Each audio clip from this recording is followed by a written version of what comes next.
Alam nyo, sa loob ng mahigit 300 taon, hindi lang kultura natin ang hinubog ng Espanya, kundi pati na rin ang ating kabuhayan. So ngayon, tatalakayin natin yung masalimot na kwento ng ekonomiya ng Pilipinas sa ilalim nila. Kaya, heto talaga yung malaking tanong natin. Paano nga ba talagang binago ng 3 siglong pamamahala ng Espanya yung mismong pundasyon ng ekonomiya ng Pilipinas? Tara, alamin natin! Okay, pero bago natin silipin yung mga pagbabagong dala ng mga Espanyol, importante munang balikan natin yung nakaraan. Ano nga ba ang itsura ng ekonomiya natin bago pa man sila dumating? Well, bago pa man dumating ang mga Kastila, yung kapuluan natin, sentro na palayan ng isang napakasiglang kalakalan. Meron na tayong sariling ugnayan sa China, sa Japan, at sa iba pang mga kaharian sa Asia. At ang gamit natin, isang sopistikadong sistemang barter. So walang pera-pera noon, ha? Puro palitan lang talaga ng produkto ang nagpapaikot sa ekonomiya natin. Pero lahat ng yan ay biglang magbabago. Kasi sa pagdating ng Espanya, ipinakilala nila ang isang sistema na magiging sentro ng ekonomiya natin for the next 250 years. At ito yung tinatawag na kalakalang galyon. Grabe, isipin nyo to, yung ruta na nag-ugnay sa Maynila at Acapulco, tumakbo yan sa loob ng 2.5 siglo.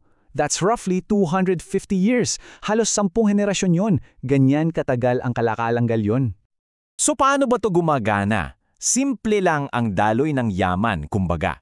Yung mga produkto tulad ng sutla at porselana galing China, pati mga rekado galing sa iba't ibang parte ng Asia, lahat yan tinitipon sa Maynila. Tapos, mula dito, isinasakay sa mga dambuhalang galyon. Tatawirin nila ang buong Pacific Ocean at pagdating sa Mexico, ipagpapalit ang lahat ng yan para sa pilak. Yun talaga yung habol ng Espanya. Pero eto yung catch. Habang yumayaman ng ilang mga Espanyol at opisyal dahil sa galyon, yung buong ekonomiyang kolonyal, mismong mga Pilipino ang pumupundo diyan at hindi sa magandang paraan. 3 pangunahing sistema ng pagsasamantala ang ipinatupad. Una na dyan yung polo e servisyo o yung sapilitang paggawa. Isipin nyo na lang, lahat ng kalalakihan mula 16 hanggang 60 years old, sapilitang kinukuha sa kanilang mga pamilya at sakahan for 40 days every year. Sila yung pinagtayo ng mga simbahan, mga kalsaga, at pati yung mga galyon na ginagamit sa kalakalan.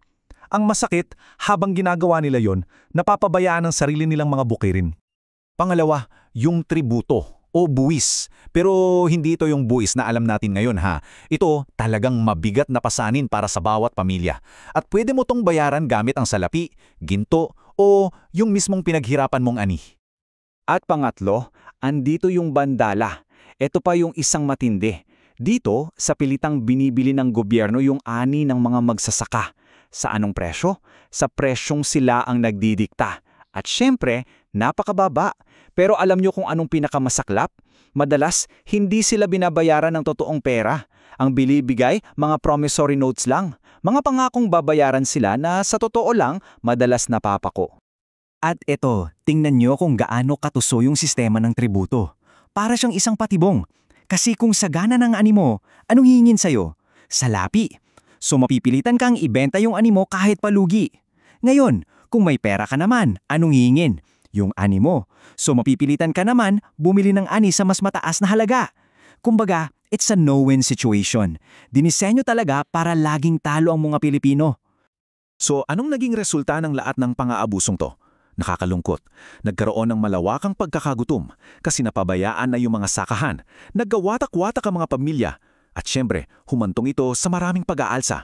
Yan ang naging natural na tugon ng mga tao sa tindi ng hirap at pang-aabi. Okay, fast forward tayo. Pagsapit ng huling bahagi ng 1700s, parang nag-iba ng diskarte ang Espanya. Sinubukan nilang dawing mas moderno at mas direktang kontrolin ang ekonomiya ng Pilipinas. Nagpasok sila ng ilang mga reforma. At ang isa sa mga bida o kontrabida, depende sa pananaw mo, sa mga reformang ito ay si Gobernador General Jose Vasco y Vargas. Marami siyang inilunsad na programa, pero ang pinakatumatak talaga at pinakakontrobersyal ay yung monopolyo sa tabako.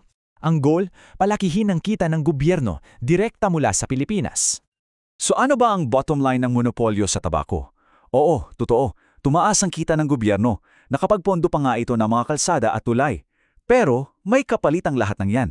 At ang nagbayad, walang iba kundi ang mga Pilipinong magsasaka na sa pilitang pinagtanim ng tabako, kadalasan sa ilalim ng abusadong mga opisyal. Pero, sa kabila ng lahat ng pagsasamantalang yan, may isang interesting na nangyari sa mga huling dekada ng pamumuno ng Espanya. Dito na rin kasi nagsimulang pumasok yung mga teknolohiya na sa huli magiging pundasyon ng isang modernong bansa. At dito, makikita nyo kung gaano kabilis ang naging pagbabago. Sa loob lang ng halos 50 taon, isipin nyo yun, napakaikling panahon lang yan sa kasaysayan. Na itatag ang unang parola, ang unang bangko, ang unang linya ng telepono, at ang unang rilas ng tren mula Manila hanggang Dagupan. Ito na yung mga pinakaunang binhi ng modernisasyon sa bansa. At speaking of a bank, isang mabilis na trivia lang. Pamilyar ba kayo sa BPI?